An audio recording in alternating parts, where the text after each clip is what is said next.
You're falling for it. No, are you? This is the message, of course, that's currently being, projected out by the British government, headed, of course, by the current British Prime Minister, the Right Honourable Sir Keir Starmer. And it's a change of direction, in fact, because, previously, when they were in opposition, you would never have seen anything quite like it. But desperate times call for desperate measures. Well, even the re-emergence, of course, of his wife, Lady Starmer. Yes, missing in action, but suddenly popping up at a recent St George's Day event at Downing Street. Not only that, he, had a party for St George's Day. And over here in the United Kingdom, in the very heart of London, suddenly we had messages from so many different people in government previously who were less than celebratory about all things British. If you remember, currently a member of the government, Emily Thornberry, she mocked people for having British flags, St George's flags, outside their house. That's the level of, shall we say, brains that we have inside the government.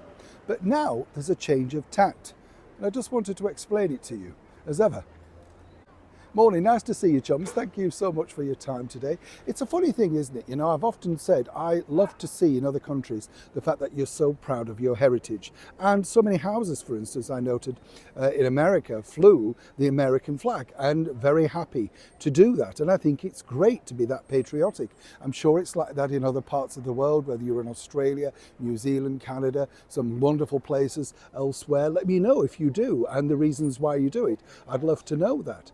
Over here, if you remember, on the BBC breakfast host, Nagamon Chetty, alongside her co-host at the time, they decided to mock a government minister because he was doing a report from his home, and in the background was the Union Jack flag. And they found this hilarious, literally on live television, virtually mocking the size of his flag and why did he have it there.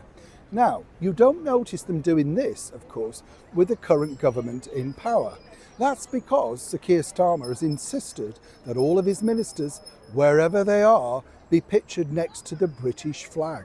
Oh yes, and you will have noticed this himself when he's speaking from that very much hyped up new media room at 10 Downing Street. He's flagged by the flags. And this is really to try and convince the British public that he's very patriotic and indeed working it out for them. All the while, of course, there are many instances where, as you mentioned before, he's previously spoken about, the difficulties of heritage and how we should be all more inclusive, but not necessarily pushing the British brand. So why the sudden change of heart? Well, it's quite simple. We have the local elections over here in a matter of days. And as many people have realised, particularly over the Easter period, there's an uprising of people with great Britishness. They want their pride back in their country, and they're sick to the back teeth of being pushed out and being made to feel like second-class citizens.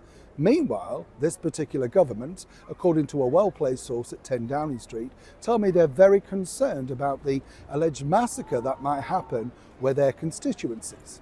So they feel that by being patriotic, standing next to a flag and indeed mentioning all things British, including having a very much hastily put together St George's Day party at 10 Downing Street, all the while inviting the ubiquitous and wildly unpopular football pundit and ex-BBC host Gary Lineker, that suddenly was going to do the trick.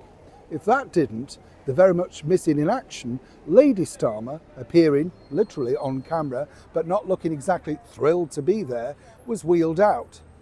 But the question I would ask is anybody else buying it other than the people inside the government?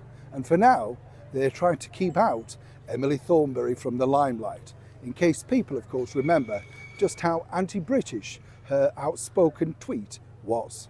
Always happy to share. Neil Sean, Hyde Park, London.